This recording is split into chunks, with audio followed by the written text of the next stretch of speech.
The Welsh harp has an amazing history of blind harpers. A lot of children in the 1800s who were blinded by smallpox were sponsored by the gentry to take up the harp, to play in the big houses as well as the pubs and taverns. So today I'm going to see if I can actually play the Welsh triple harp, but without looking at the strings. Now I'm going to get my finger set because otherwise there's no hope at all, but here goes.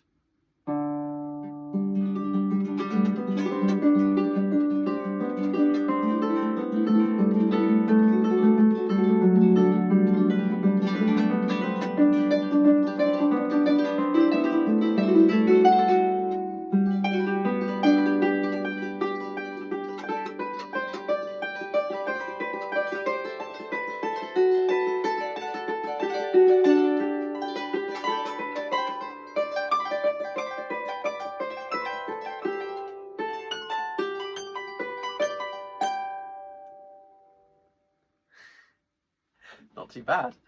And the reason why it's actually fairly easy to play with your eyes closed is because a lot of the Welsh music is just patterns. Lots of scales, lots of arpeggios, lots of repeating patterns. And for me, I find that once I've got it in my head, it just becomes finger memories. Playing blindfolded or playing my eyes closed is actually not too hard. And when I started playing the triple harp, because looking at the three strings, you go a bit cross-eyed, I actually found it easier at the start to learn with my eyes closed.